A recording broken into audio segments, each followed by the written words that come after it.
오늘 함께 나누실 하나님의 말씀은 마가복음 14장 3절에서 9절까지의 말씀입니다. 한 절씩 교독하시겠습니다. 예수께서 베다니 나병 환자 시몬의 집에서 식사하실 때에 한 여자가 매우 값진 향유 곧 순전한 나드 한 옥합을 가지고 와서 그 옥합을 깨뜨려 예수의 머리에 부으니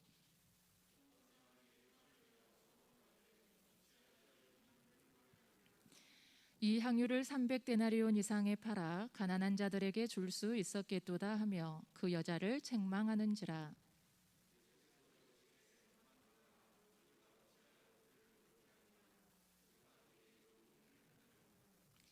가난한 자들은 항상 너희와 함께 있으니 아무 때라도 원하는 대로 도울 수 있거니와 나는 너희와 항상 함께 있지 아니하리라.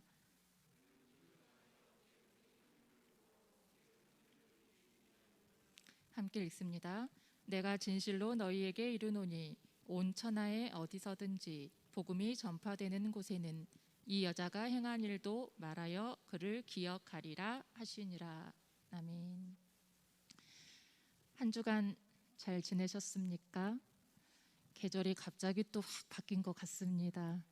우리의 삶에 주님께서 도우시는 평화가 함께 하시기를 기원합니다. 종료주일입니다. 예수님께서 예루살렘에 입성하실 때 군중들이 종려나무 가지를 흔들며 맞이하였습니다. 그래서 오늘을 우리는 종료주일이라고 부릅니다. 종려나무 가지는 역사에 큰 전환이 일어날 때마다 사람들이 하나님을 찬양하는 도구로 사용했습니다. 특히 이스라엘에는 왕이 등극을 할 때마다 그러했습니다. 종려나무 가지로 왕이 새로 세워진 것을 축하했고 왕은 말을 타고 백성들 앞에 나섰습니다. 그 기원은 다윗 시대로 거슬러 올라갑니다. 다윗이 여러 아들들이 있었음에도 자기의 후계자로 솔로몬을 세우지요. 당시의 선지자였던 나단과 제사장 사독은 기혼 강가로 가서 솔로몬의 머리에 기름을 붓고 이 사람이 하나님이 세운 왕이다라는 것을 선언했습니다. 그리고 다윗 왕이 타던 말에 솔로몬을 태워서 백성들 앞에 나타납니다. 그때도 백성들은 종려나무 가지를 흔들며 호산나를 외쳤습니다. 그리고 이제 복음서에서 우리 예수님께서 예루살렘에 들어오실 때 백성들은 종려나무 가지를 흔들고 있습니다. 그들의 마음은 아마 이런 것이었을 겁니다. 우리를 압제하고 있는 저 이방 사람들을 물리쳐내고 우리의 수치와 부끄러움을 씻어줄 왕이 드디어 오셨다. 호산나 찬송하리로다. 다윗의 왕이여 호산나. 더구나 때는 6월절이었으니 모여있는 사람들의 인파가 상당합니다. 6월절이 어떤 날입니까? 과거 그들의 조상들이 출애굽할 때에 죽음의 재앙을 면한 구원을 기념하는 날입니다. 유대인들은 이 6월절에 예루살렘 성전을 찾아 하나님을 예배하는 것이 굉장히 큰 신앙의 모습이었습니다. 그러나 예수님 시대에 예루살렘은 로마의 식민지로 전락한 지 오래였고 슬픔의 땅이 되어 있습니다. 예수님은 그 땅에 어린 나귀를 타고 들어가셨습니다. 나귀는 작은 동물이지만 팔레스타인 사람들에게는 아주 친밀한 동물입니다. 무거운 짐을 실을 때도 먼 길을 갈 때도 나귀는 사람들의 산 가까이에 있습니다. 예수님은 그 나귀를 타고 평화의 왕으로 예루살렘에 입성하셨습니다. 반면 나귀가 일상 속에서의 평화를 상징하는 것이라면 그것과 대조적인 동물이 있으니 그것은 말입니다. 말은 전쟁을 연상시키고 힘을 연상시키고 이 당시 로마 제국을 상징하기도 했습니다. 유대인에게 축제인 이 유월절은 사실 로마 제국 입장에서 보면 참 골치 아픈 명절입니다. 민족 감정이 고양되는 때였기 때문에 식민국의 사람들이 언제든 폭동을 일으킬지 모른다라는 불안감이 그들에게는 있었습니다. 그래서 유대인들의 축제 이 명절에 로마 군인들은 화려한 병기를 끌고 화려한 말을 앞세워 깃발을 세우고 예루살렘을 행진합니다. 왜 그랬겠습니까? 보는 사람들의 내면에 로마의 힘이 이렇다라는 공포심을 주입시키고 반역은 꿈도 꾸지 말라는 일종의 경고인 셈입니다.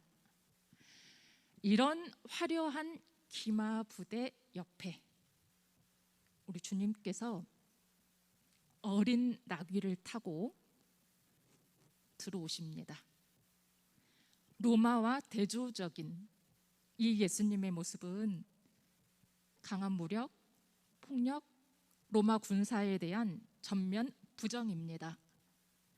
폭력이 아니라 비폭력이, 지배가 아니라 섬김이, 경쟁이 아니라 협동이, 우리에게 생명을 주신 하나님 앞에 따라가야 할 참 삶이라는 것은 그 나귀 행렬을 통하여 주님은 보이시는 것입니다. 로마 제국이 추구하는 길과 하나님 나라의 길은 이렇게 달랐습니다. 하지만 제자들도 그리고 주님을 환영하고 있는 군중들도 그 행렬의 의미를 이해하지 못했습니다. 그래서 예수님은 외로우셨습니다. 예루살렘에 입성하신 후 십자가까지의 일주일 동안 그 시간들은 긴장의 연속 나날들입니다. 예수님의 메시지는 단호했고 내용은 강렬했지요. 열매가 없는 무화과 나무를 향해서는 이제부터는 영원히 사람들이 내게서 열매를 따먹지 못할 것이다 라고 말씀하셨고, 성전 뜰에서 사고 파는 자들을 내쫓으시고 환전상과 비둘기 파는 의자를 엎으시고는 탄식하셨습니다. 이곳은 만민이 기도하는 내 아버지의 집인데 너희는 강도의 소굴로 만들었구나. 주님의 이런 행적은 구약의 성전 체제를 유지하고 특정 권리들을 누려가고 있던 저들에게 참 위험한 인물이네라는 낙인을 찍기에 충분했습니다. 주님의 메시지가 때로 그들의 마음에 아프더라도 그 말씀에 귀를 기울여 삶의 방향을 바꾸었으면 좋았겠지만 저들은 그러지 못했습니다. 대신 예수님을 잡아주길 음모를 세우지요. 로마의 정치 권력과 백성들의 분노를 이용해서 예수님을 제거하기 위한 함정 질문을 던집니다. 로마 황제에게 세금을 바쳐야 합니까? 말아야 합니까? 이때도 예수님의 답변은 단호합니다. 황제 가이사의 것은 그에게 돌리고 하나님의 것은 하나님께 드리라. 하나님과 세속의 권력 사이에서 줄타기를 하고 있던 종교인들, 신앙인들의 위선을 적나라하게 드러낸 말이었습니다. 그리고는 결정적인 발언. 예루살렘 성전의 그 화려한 위용에 놀라고 있던 제자에게 이야기하시지요. 너희는 이 큰 건물을 보고 있느냐?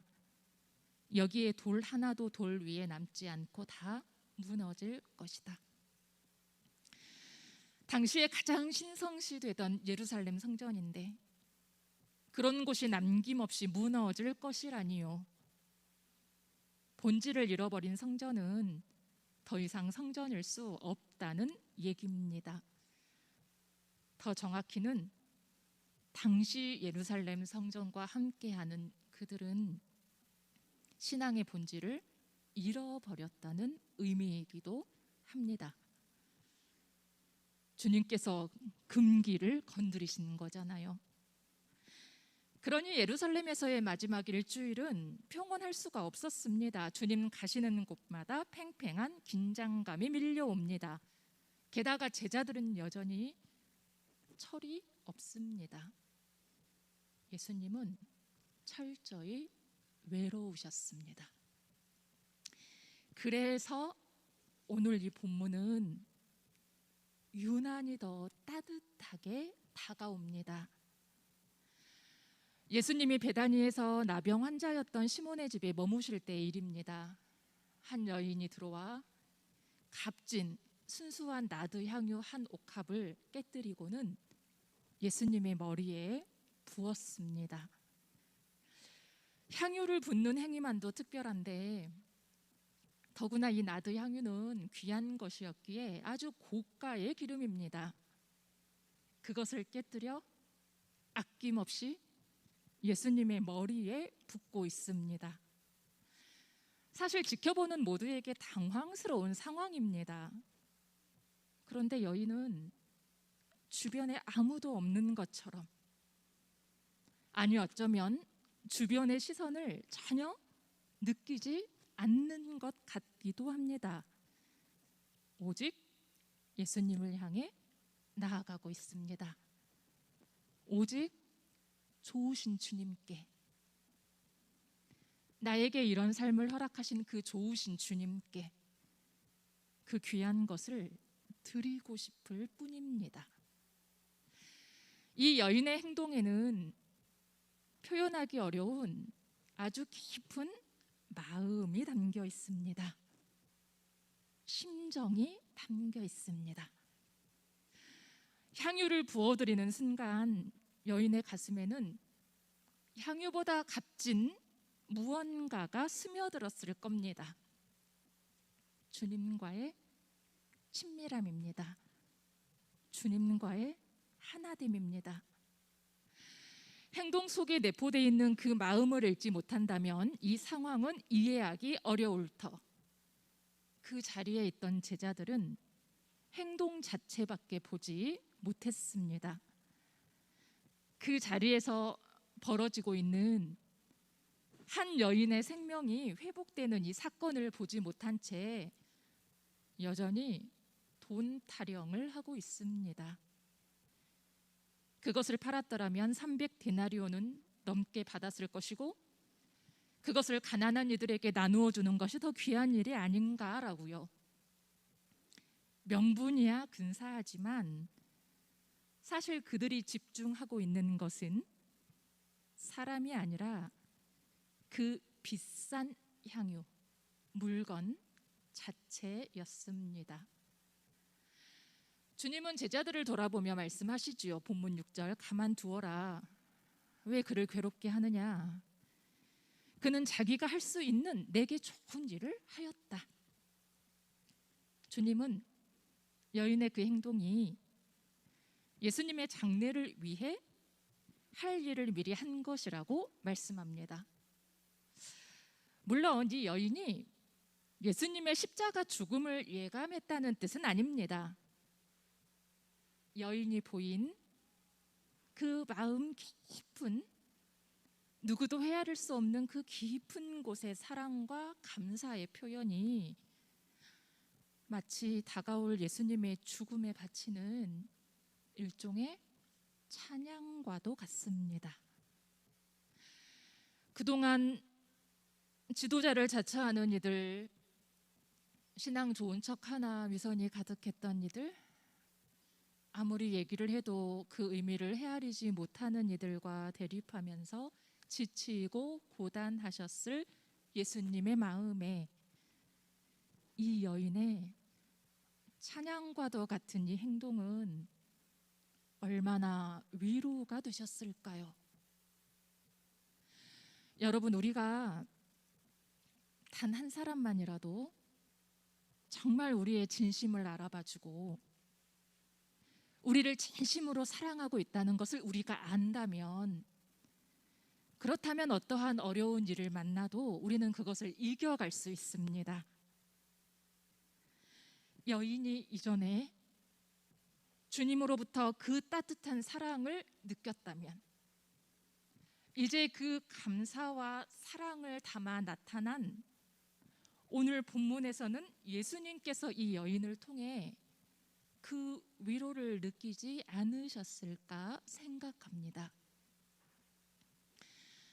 고난주간을 맞으며 우리의 모습, 우리의 사회를 돌아봅니다.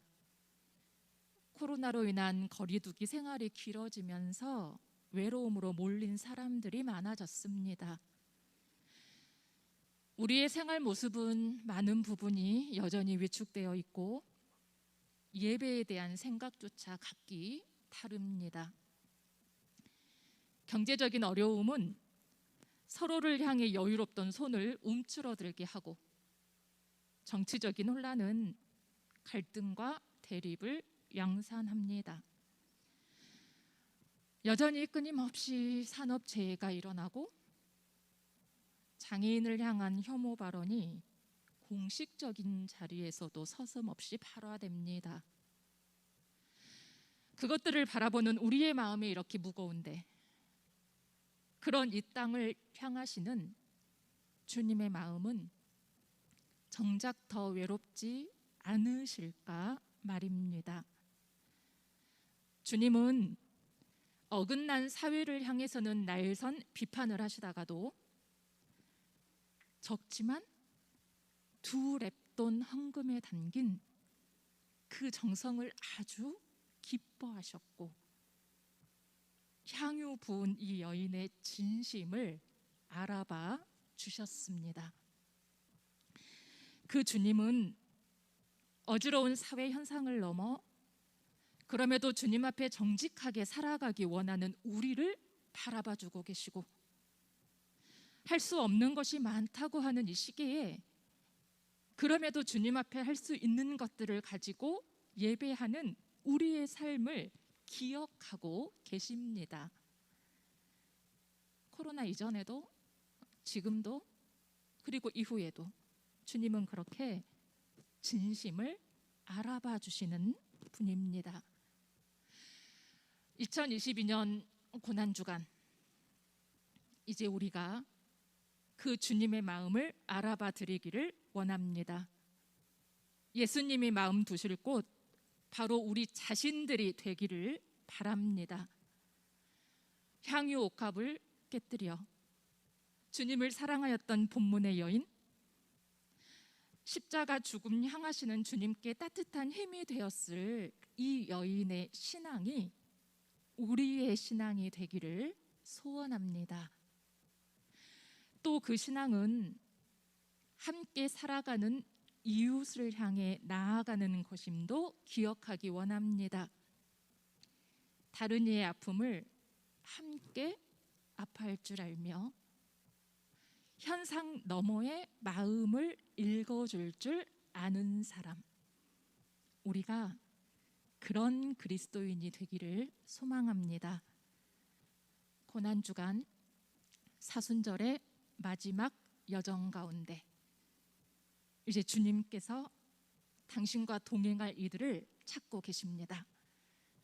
이 거룩한 부르심에 기꺼이 응답하는 모두가 되시기를 주님의 이름으로 간절히 축원합니다. 기도하시겠습니다. 사랑하는 하나님, 십자가를 향하시는 마지막 일주일, 세상 앞에서 참으로 외로우셨을 주님을 기억합니다. 또 주님 여전히 이 땅을 안타까운 심정으로 바라보실 주님도 기억합니다. 주님, 우리의 향유 옥합을 깨뜨려 주님 앞에 우리 삶을 맡기오니 받아 주옵소서. 우리의 진심을 기뻐하시는 예수님을 가슴에 품고 우리 또한 주변의 아픔을 돌아보게 하옵시고, 사건 너머의 마음을 알아보는 사랑의 사람들이 되게 하옵소서. 고난주간 사순절의 마지막 여정 가운데 우리를 부르시는 주님을 더욱 깊이 만나는 한 주가 되기를 원하오며 그리스도이신 예수님의 이름으로 기도드립니다. 아멘.